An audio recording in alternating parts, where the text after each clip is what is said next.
성도의 삶에는 오직 하나님의 은혜밖에 없습니다. 오직 예수, 오직 십자가로 살아가시기 바랍니다. 우리가 시간이 지나면 지날수록 그 예수 그리스도의 십자가의 사랑을 자꾸만 잊어가는 것 같습니다. 교회의 본질은 생명입니다. 그 생명의 자리에 있게 된 이유가 하나님의 은혜 가운데서 예수 그리스도의 십자가를 우리에게 주셨기 때문에 가능해진 것입니다. 예수님이 십자가에 달려 죽지 않으셨다면 우리는 이곳에 단 한 명도 있을 수가 없습니다. 오직 예수만 바라보고 믿음으로 살아가는 저와 여러분들 되시기를 주님의 이름으로 축복합니다. 계속해서 우리는 아브라함을 살펴보고 있습니다. 아브라함은 창세기 12장에 75세의 나이로 하란을 떠나서 하나님께서 지시하시는 땅, 그 가나안 땅까지 오게 됩니다. 창세기 12장부터 오늘 본문 22장까지의 내용의 중심을 보면은 딱 한 가지밖에 없습니다.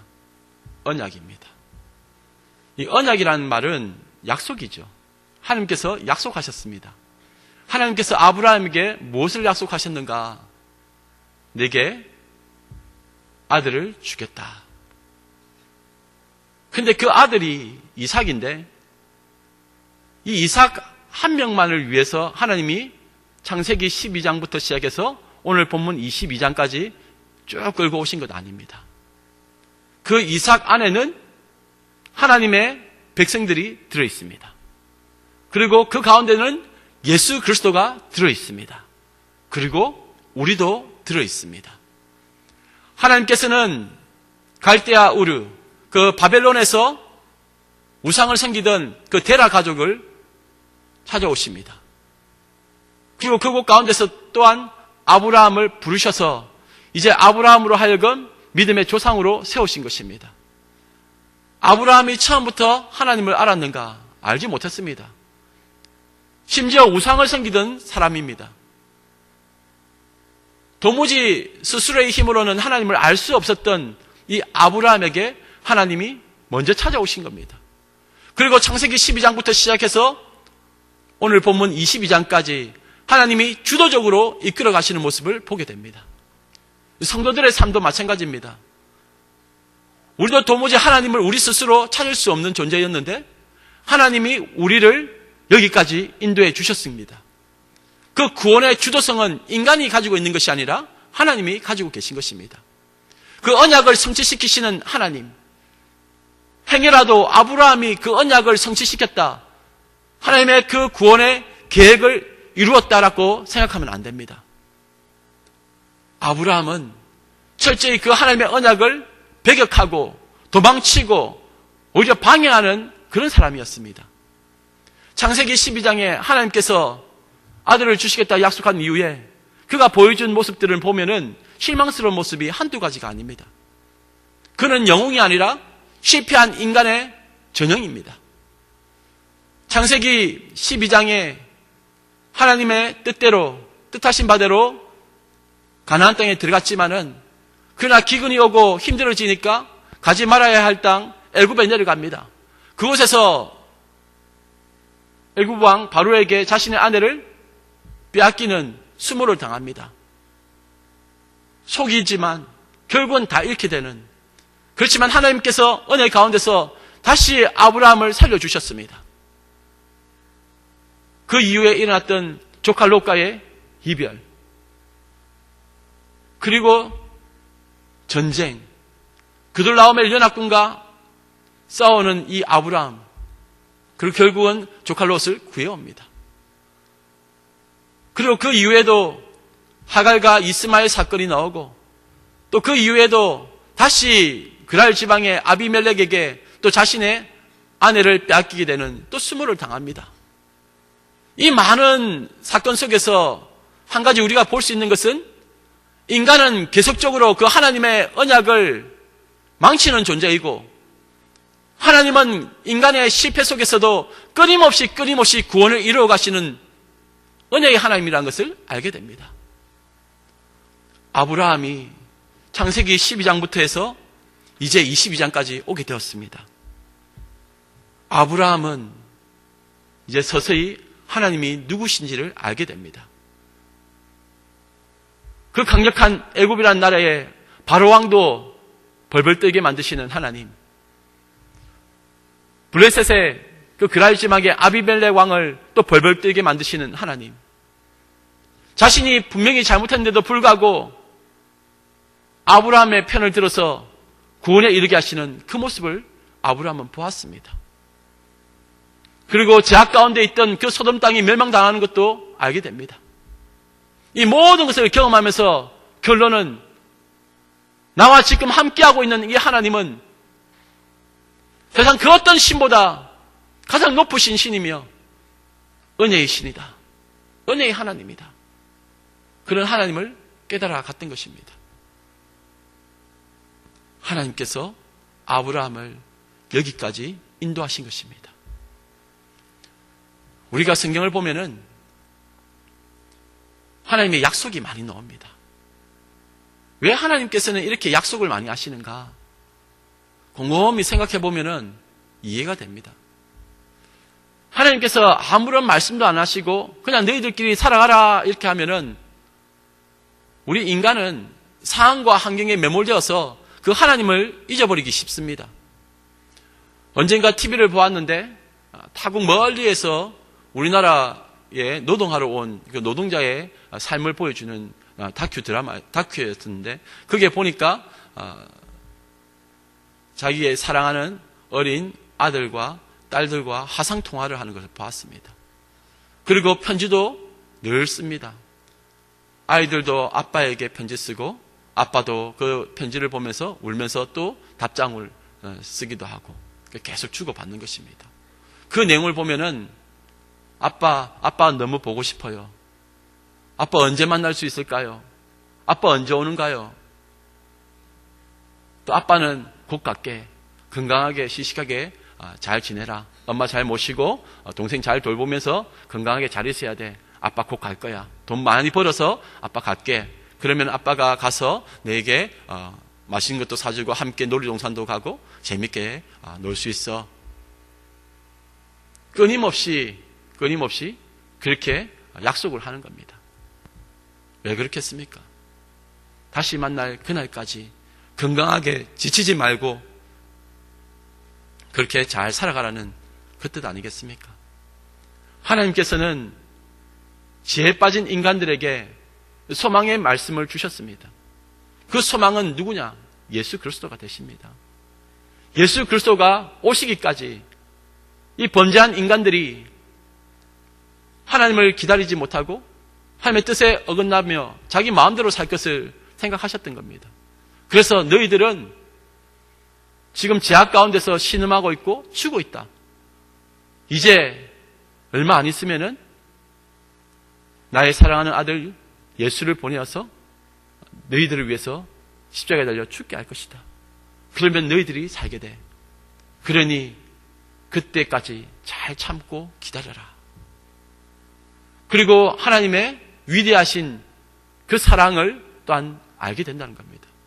하나님께서는 예수 그리스도를 통해서 하나님의 그 사랑을 증명하셨습니다.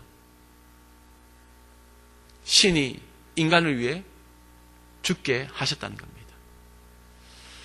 이 놀라운 사건, 이 언약의 메시지를 아브라함부터 시작해서 이삭, 야곱, 그리고 12 아들과 지파들, 그리고 예수님까지 이어지게 된 겁니다. 약속하신 그 말씀이 이루어졌습니다. 그리고 다시 우리는 기다립니다. 우리 주님 다시 오시리라 약속하셨으니 또다시 그 언약을 기다리는 겁니다. 마라나타, 아멘 주 예수여 오시옵소서. 이 척박하고 힘든 세상, 고달픈 인생길 다시 주님을 기다립니다. 다시 오실 그 주님을 기다립니다. 주님 오시어서 이 환난받고 굶주려 있는 저희들을 구원하여 주시옵소서. 주 예수여 오시옵소서. 마라나타, 그렇게 기다리는 것입니다. 성도는 기다리는 사람들입니다.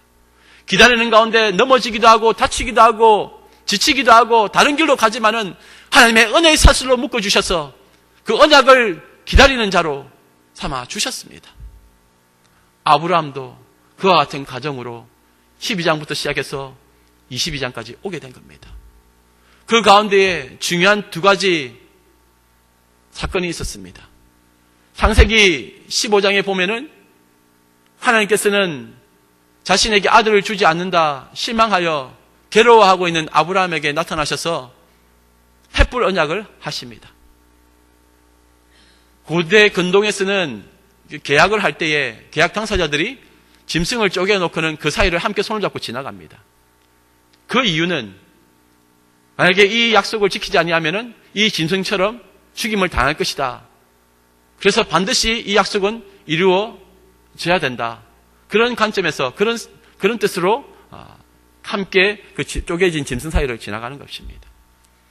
그런데 하나님께서는 짐승을 쪼개놓고는 그 사이로 횃불이 지나갑니다. 하나님이 혼자 지나가시는 겁니다. 연약한 인간은 지나갈 수가 없습니다. 계약을 할 수 있는 그 조건 자체가 안 됩니다. 그런 자격도 안 됩니다. 그 쪼개진 짐승 사이로 하나님이 직접 지나가시는 겁니다. 그 말은 무슨 말이냐? 약속을 지킬 수 없는 인간의 연약함 속에서 하나님이 스스로 쪼개지심을 당하겠다는 것입니다. 그리고 그 약속대로 예수님이 이 땅에 오셔서 십자가에 달려 죽으셨습니다. 그것이 바로 찢어짐의 사건입니다. 쪼개짐의 사건입니다. 그래서 성소에 있는 그 장막이 위아래로 찢어진 것입니다. 그래서 하나님과 우리 사이에 막혀있던 그 담들이 허물어지고 우리는 하나님 안에 거할 수가 있게 된 것입니다. 그리고 창세기 17장에 보면은 할례의 언약이 있습니다.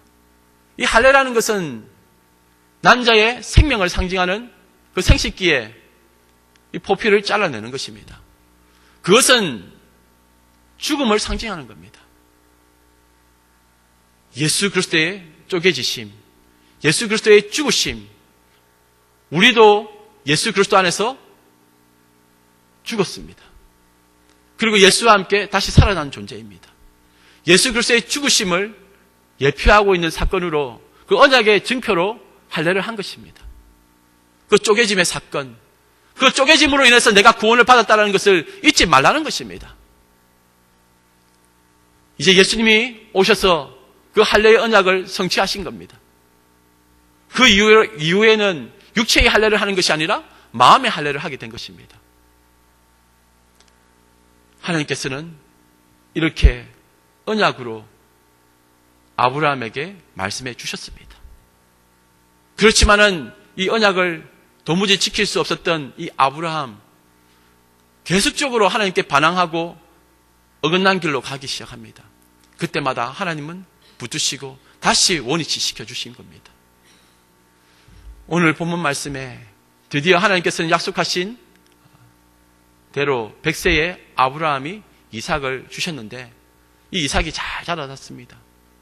아버지께 순종하고 또 건장한 청년으로 이렇게 자라갑니다. 어린 나이까지 이렇게 자라갔다가 이제 때가 됐는데 하나님께서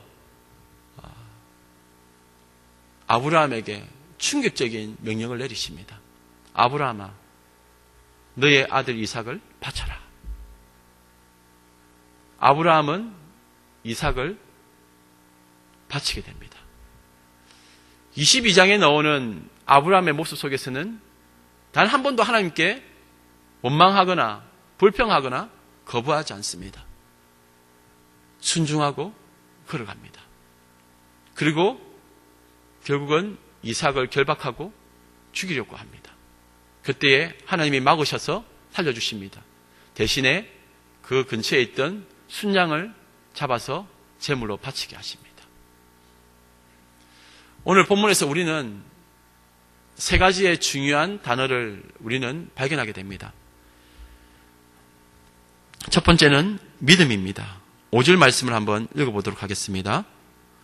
이에 아브라함이 종들에게 이르되 너희는 나귀와 함께 여기서 기다리라. 내가 아이와 함께 저기 가서 예배하고 우리가 너희에게로 돌아오리라 하고, 아브라함이 하나님의 명령을 받아서 이삭과 함께 이제 하나님께서 지시하는 그 모리아산을 향해 갑니다. 아침 일찍 일어납니다.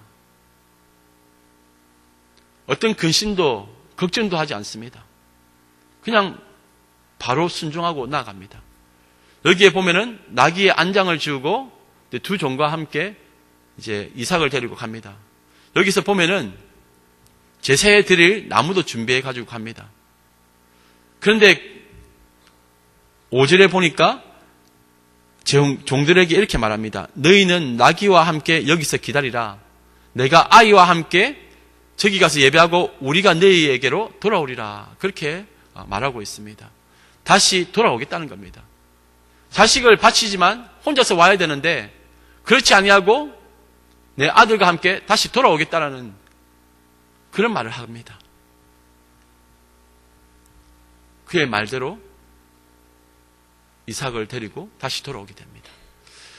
이 내용을 보면은 우리가 이 아브라함의 이 말이 그냥 단순한 말이 아니라 믿음의 고백이라는 것을 알게 됩니다. 히브리서 11장에 보면은 이건 믿음장인데 아브라함에 대해서 여러 가지 표현을 하고 있습니다. 히브리서 11장 17절에서 19절 내용이 오늘 본문 내용으로 연결되어지는데 한번 보시겠습니다. 아브라함은 시험을 받을 때에 믿음으로 이삭을 드렸으니 그는 약속들을 받은 자로 돼 그 외아들을 드렸느니라. 그에게 이미 말씀하시기를 내 자손이라 칭할 자는 이삭으로 말미암음이라 하셨으니 그가 하나님이 능히 이삭을 죽은 자 가운데서 다시 살리실 줄로 생각한지라. 비유컨대 그를 죽은 자 가운데서 도로 받은 것이니라. 믿음이라는 말이 나옵니다. 믿음으로 이삭을 드렸다고 되어 있습니다. 그런데 이 아브라함의 마음에는 하나님께서는 이삭을 통해서 자손이 나올 것이고 또 이삭을 통해서 하나님 나라를 이룰 것인데 그러면 이삭이 죽으면 안 되지 않습니까? 그래서 번제로 죽이지만은 하나님께서 도로 살리실 것을 믿었다는 겁니다. 그래서 이삭이 죽임을 당해도 다시 살아날 그 하나님을 믿고 다시 돌아오겠다. 그렇게 말한 것입니다. 여기 한번 내용을 잘 보십시오. 믿음으로 이삭을 바쳤습니다. 그런데 헬라어 원어를 보면은 믿음으로 어떤 수단으로 도구로 믿음이 사용되어진 것이 아니라 사실은 믿음이 아브라함을 이렇게 하였다. 믿음이 주체가 되어서 그렇게 이끌었다고 표현되어져 있습니다. 아브라함이 가지고 있는 믿음으로 이 일을 행한 것이 아니라 믿음이 아브라함을 그렇게 만들었다는 것입니다. 우리에게는 믿음이 없어요. 우리 안에서는 믿음이 없습니다. 우리의 믿음은 없습니다. 믿음은 하나님의 것입니다. 우리 안에서는 우리가 뭔가를 할 수 있다는 선한 것을 할 수 있는 이 하나님의 놀라운 역사를 이룰 수 있는 그 믿음은 없습니다. 그것은 하나님께서 외부에서 부어주셔야지만 가능한 겁니다. 그 믿음이 아브라함에게 주어진 겁니다. 그래서 그 믿음이 아브라함을 그와 같은 순종의 행위로 나아갈 수 있도록 이끌어 준 것입니다. 더 정확하게 표현한다면 믿음이 아브라함으로 하여금 이삭을 바치게 하였다. 이것이 정확한 표현입니다. 우리 인간이 아브라함이 이삭을 바친 것이 아니라 그렇게 바칠 수 있도록 하나님의 은혜 가운데서 믿음으로 그렇게 세워갔다는 겁니다. 구원은 하나님으로부터 나온다는 것을 알게 됩니다. 여기에 중요한 내용을 한번 살펴보면은 이 이삭이 누구냐? 이삭은 예수 그리스도를 상징합니다. 십자가에 달려 죽으실 예수 그리스도를 예표하고 있는 겁니다. 그리고 또 한 가지는 그 뒤를 이을 우리들을 또한 예표하고 있는 것입니다. 십자가에 달려 죽으신 예수 그리스도, 그 이후에 예수님을 통해서 구원에 이른 우리 성도들이 또한 그와 같은 삶을 살게 된다는 겁니다. 여기에 5절에 보니까 나귀와 함께 여기서 기다리라 되어 있습니다. 이 나귀가 무엇입니까? 예수님이 예루살렘에 들어갈 때 무엇을 타고 갔습니까? 낙타 타고 갔습니까? 나귀 타고 갔습니까? 나귀 타고 갔죠. 나귀를 준비하셨습니다. 겸손의 왕, 순종의 왕, 예수님은 나귀 타고 예루살렘으로 갔습니다. 오늘 본문에 나오는 이 모리아산이 시온산입니다. 모리아산에 올라가서 번제로 드려지는 그곳에 예루살렘 성전이 지어졌습니다. 그리고 그곳에서 희생제물을 하나님께 올려드렸습니다. 예수님은 영문 밖에서 골고다 언덕길을 오르셨습니다. 그리고 그곳에서 십자가에 달려 죽으셨습니다.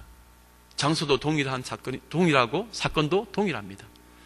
여기에 보니까 이삭이 번제하는 나무를 짊어지고 올라갑니다. 한 걸음 한 걸음 그 모리아산 정상을 향해 올라갑니다. 예수님이 십자가에 달려 죽으시기 위해 그 십자가를 짊어지고 골고다 언덕길을 한 걸음 한 걸음 올라가셨습니다. 그리고 이삭이 번제로 드려집니다. 예수님이 십자가에 달려 번제로 드려집니다. 이삭이 죽은 것이 아니라 대신해서 순양이 죽습니다. 그 순양이 누구를 상징하느냐? 예수 그리스도를 상징하는 겁니다. 예수님은 우리 죄를 위해서 죽으신 어린 양 되십니다. 믿음이 무엇인가? 믿음은 우리가 인식하고 지적으로 동의해서 생기는 것이 아닙니다. 하나님께서 그 믿음을 주셔야지만 믿게 되는 겁니다. 믿음으로 믿음에 이르게 되는 겁니다. 그런데 우리가 공부를 많이 해서 또 열심히 우리가 노력해서 믿음이 생긴다고 생각하는데 그거 아닙니다. 하나님의 구원의 믿음은 하나님이 주시는 것입니다. 그것을 기억하시기 바랍니다. 또 우리가 기억해야 될 것은 십자가라는 사건입니다. 모리아산에 이삭이 올라갑니다. 예수님이 골고다 언덕길을 십자가를 지고 올라가십니다. 그리고 그곳에서 죽임을 당하십니다. 아브라함은 예수 그리스도의 그 죽으심을, 그 십자가 사건을 알았을까요? 아마 잘 몰랐을 것입니다. 왜 하나님은 갑작스럽게 이렇게 자신의 아들을 죽이라고 하셨는가? 그 이유를 몰랐을 것입니다. 그런데 그는 믿음에 의해서 그 행위를 하게 됩니다. 우리 믿는 성도들도 마찬가지입니다. 우리가 십자가를 지는 것이 무엇인지 압니까? 예수님이 십자가를 지셨는데 우리도 날마다 십자가 지고 주님의 길을 따르라고 하는데 그 십자가의 길이 무엇인지 우리는 제대로 알고 있느냐? 잘 모릅니다. 오늘 내가 어떤 말을 했고 어떤 행위를 했고 어떤 모습으로 살아가고 있는지, 그런데 그 모든 인생의 전반을 통해서 우리 주님이 너는 십자가의 길을 걸었다 판정 내리시면은 십자가의 길이 되는 겁니다. 그런데 우리가 나쁜 짓도 하기도 하고 또 실패도 하기도 하고 또 죄악 가운데 살고 그럼 마지막에 하나님 용서해 주십시오 뭐 이런 단순한 구조로 간다 하더라도 하나님이 너 십자가의 길 걸어갔어 하면은 십자가의 길 걸어간 겁니다. 우리가 봤을 때에 윤리적이고 도덕적이고 우리가 보았을 때에 그거 정말 십자가의 길 갔네 라고 해서 십자가의 길이 되는 것 아니라는 겁니다. 모세가 히브리서 11장에 그 애굽에서 그 사람을 죽이고 도망가지 않았습니까? 그런데 모세에게는 뭐 하나님의 나라나 하나님의 영광을 위해서라는 생각은 전혀 못했을 것인데 그때에 그냥 광야 깊숙한 곳에 도망간 그 사건을 믿음의 행위로 인정하셨습니다. 인간의 모든 행위의 정당성은 인간 스스로가 가지고 오는 것이 아니라 하나님이 인정하실 때의 정당성을 얻게 되는 것입니다. 그런데 우리는 우리가 지금 보여주는 모습 속에서 정당성을 찾으려고 하는 겁니다. 자기의 주장이 맞다 생각하는 것도 마찬가지입니다. 하나님 앞에서 과연 온전한 행위였는가? 우리 스스로는 그것을 판단할 수 있는 힘이 없습니다. 그런데 우리는 우리가 한 행위가 맞다고 생각합니다. 그래서 선악을 알게 하는 나무의 씨가를 따먹은 인간이 그러한 모습을 보이는 것입니다. 왜 선악과를 따먹으면 안 되는가? 인간 스스로가 선과 악을 구분하기 때문에 그런 겁니다. 하나님의 기준에서 하나님의 은혜 아래 살았던 사람들은 하나님의 뜻대로 살아가는 겁니다. 하나님께서 기준으로 삼으면, 하나님을 기준으로 삼으면 문제가 없습니다. 그런데 인간은 선악과를 따먹은 이후에 하나님 흉내를 내고 있는 것입니다. 그러면서 그 정당성을 가지고 가는 겁니다. 절대로 스스로 잘못했다고는 생각은 안 하는 겁니다. 그것을 깨뜨리시는 분이 바로 예수 그리스도가 되시는 겁니다. 우리가 십자가의 길을 압니까? 지금 내가 말하고 생활하고 행동하는 이 모든 것의 의미가 과연 십자가의 삶입니까? 예수의 피가 흐르고 있습니까? 아니면은 자신을 숨기려고 하는 그 무화과 나무 잎으로 자신을 숨기려고 하는 그 제약에서 나온 변명입니까? 십자가의 삶은 하나님께서 결정짓는 것입니다. 오늘 이 자리에서 예배를 드리고 있는 이것도 십자가의 사건으로 하나님께서 받으실 수 있기를 바랍니다. 그런데 우리는 우리의 행위로 구원에 이른다는 생각 속에서 이 예배 자체가 우리 스스로가 지금 이 자리에 있지만은 이것이 과연 십자가의 길인지 아닌지 제대로 구별도 못하고 그냥 그렇게 살아가는 사람들이 많다는 겁니다. 그렇게 예배 드리는 사람들이 많다는 겁니다. 십자가는 예수 그리스도의 피 흘림의 사건입니다. 예배는 바로 그 피 흘림의 사건 이후에 예수 그리스도가 제물이 되셔서 태워지는 사건, 그것이 예배입니다. 그리고 동시에 연합되어진 우리가 태워지는 것이 바로 예배라는 것입니다. 십자가의 사건은 우리 안에서 우리의 생각대로 되어지는 것이 아니라는 것을 기억하시기 바랍니다. 마지막으로 우리가 기억해야 될 것은 여호와 이레입니다. 하나님의 준비. 아브라함이 제물로 이삭을 데리고 갑니다. 하나님께 예배를 드리겠다 하고 지금 모리아산으로 올라가고 있는 겁니다. 5절에 종들에게도 저기 가서 예배하고 우리가 너희에게로 돌아오리라 그렇게 말합니다. 예배를 드리기 위해서 이삭을 데리고 가는 겁니다. 이삭을 제물로 태워서 죽이는 사건, 그것이 예배라는 것입니다.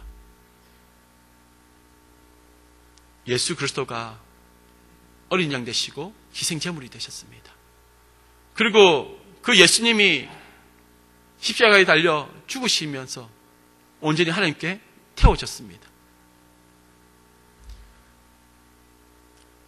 하나님께서는 예배에 필요한 희생 제물을 직접 준비하셨습니다. 그것을 여호와 이레라고 합니다. 그런데 우리가 실상 여호와 이레라 하면은 우리의 삶에서 우리가 필요한 이것저것 다 준비해 주시는 그러한 하나님으로 우리의 보조적인 수단으로 하나님을 이용할 때에 여호와 이레라는 말을 많이 사용합니다.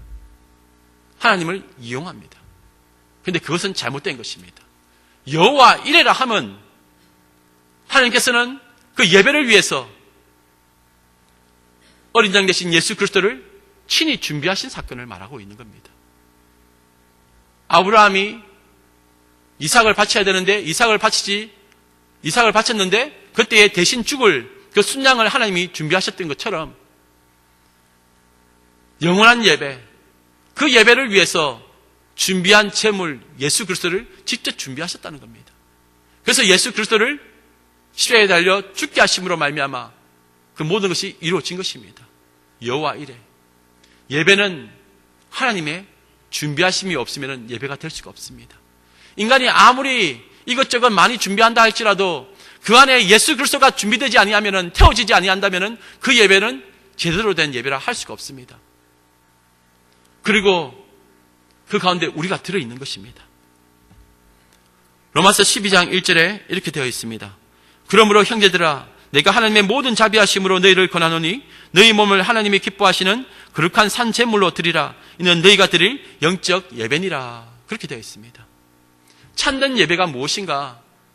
우리가 앉아서 찬양하고 우리가 헌금을 준비해서 올려드리고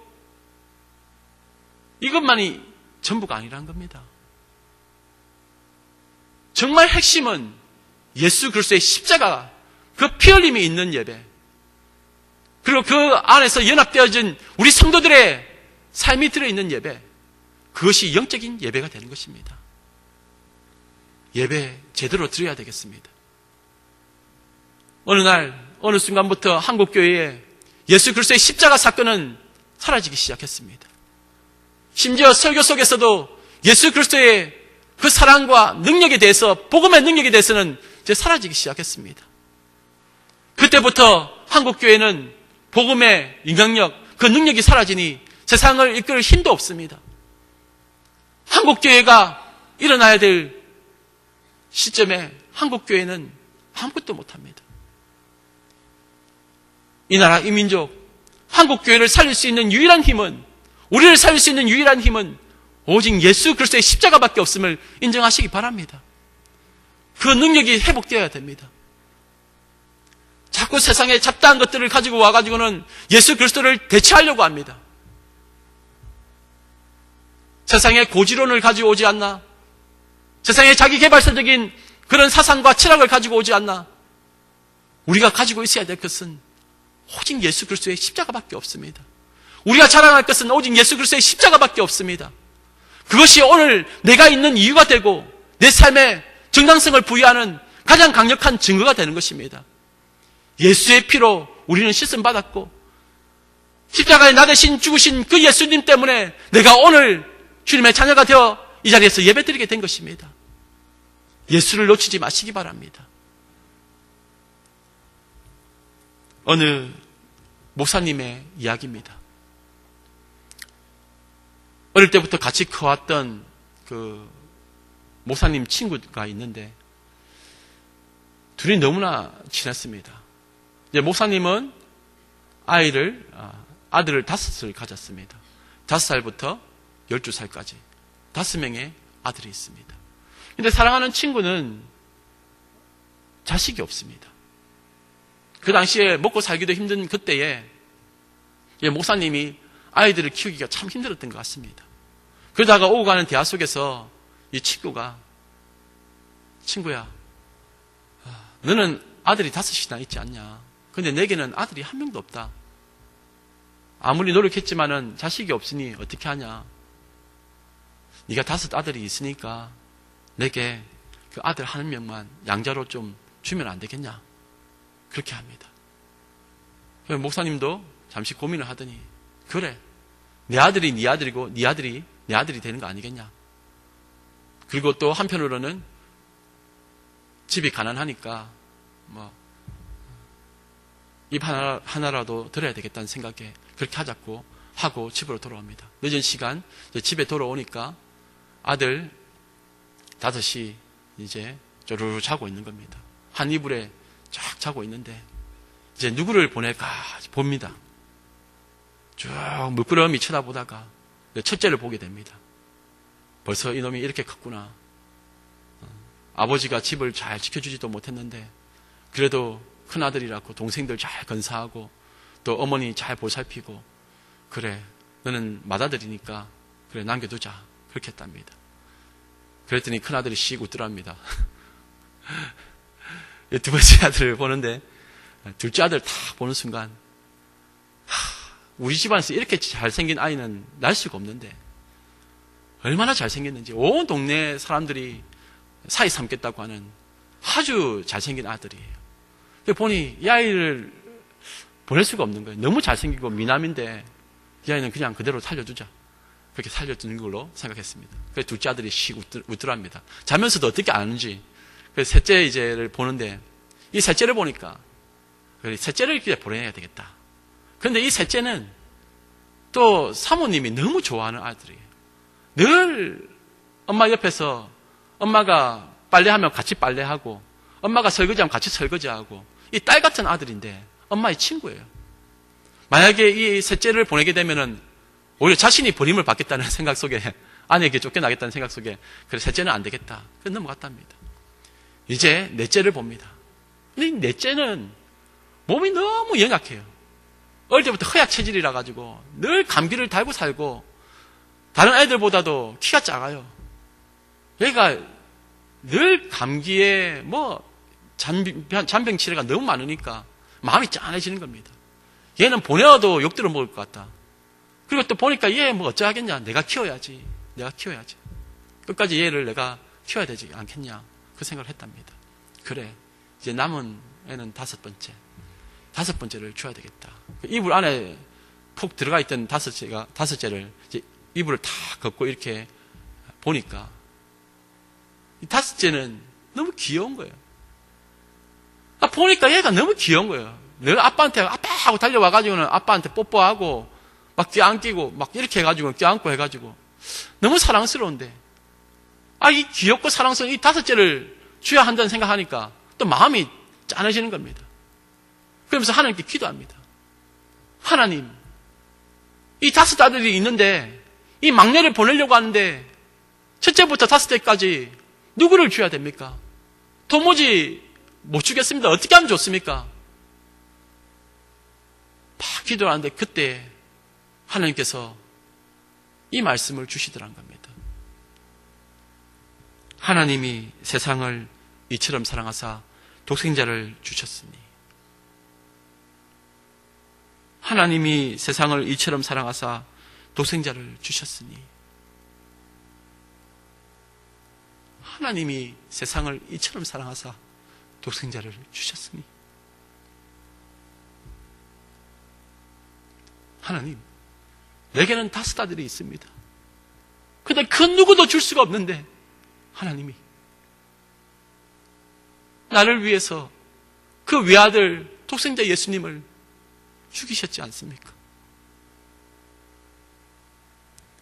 그날 밤에 그 목사님은 통곡하며 울었다고 합니다. 내게 자식이 아무리 많아도 마음대로 줄 수 있는 그 아들은 단 한 명도 없다는 겁니다. 아들이 누굽니까? 자신의 사랑이고 자기보다 더 사랑하는 자신 아닙니까? 그 아들을 줄 수 없는데 하나님은 주셨다는 겁니다. 하나님이 세상된 나를 위해서 십자가에 달려 죽게 하셨다는 겁니다. 하나님의 사랑은 너무나 크고 놀랍습니다. 우리는 너무나 하나님의 사랑에 대해서 함부로 생각합니다. 아브라함이 자식 이삭을 바쳤다 할 때에도 그럴 수 있겠지. 믿음이 있으면 그렇게 할 수 있겠지. 근데 그것을 너무나 쉽게 생각한다는 겁니다. 왜냐? 이삭은 내 아들이 아니니까. 하나님이 예수님을 십자가에 달려 죽게 하셨다. 그렇지, 죽게 하실 수 있지. 하나님이시니까. 예수님은 내 아들이 아니니까. 그런데 내 아들을 바치라 한다면 나는 그럴 수 없다고 끝까지 버티지 않겠습니까? 예수님이 나를 위해서 십자가에 달려 죽으셨습니다.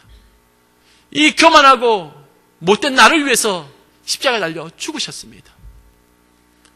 어느 백발이 승승한 그런 은퇴하신 목사님이 신학교 교수님을 찾아갑니다. 그리고는 아주 곤혹스러운 표정으로, 걱정스러운 표정으로 교수님께 이렇게 고백합니다.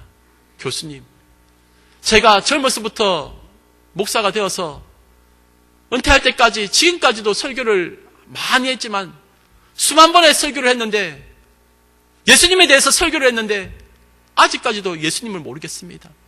예수님의 그 사랑이 얼마나 큰지도 잘 모르겠습니다. 그러니 예수님에 대해서 설교 좀 해주십시오. 예수님에 대해서 알게 해주십시오.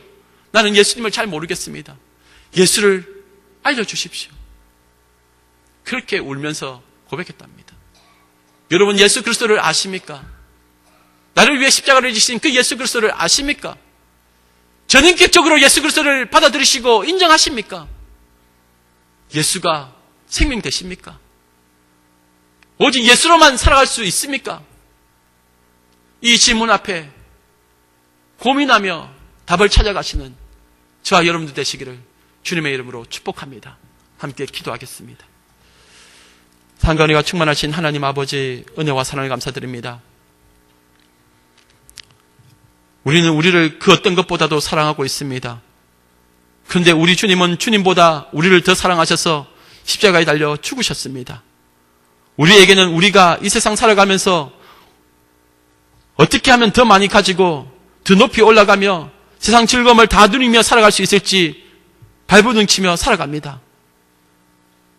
긍휼을 풍성하신 하나님 아버지, 그런데 우리가 아직 죄인 되었을 때에, 우리가 아직 주님을 알지 못했을 그때에 예수님은 십자가를 지고 골고다 그 언덕길을 한 걸음 한 걸음 오르시고 그 십자가에 달려 피 한 방울, 물 한 방울 다 쏟으시고 그 갖은 조롱과 그 고통 속에서 끝까지 나를 위해 십자가에서 내려오지 아니하시고 그곳에서 죽임을 당하셨습니다.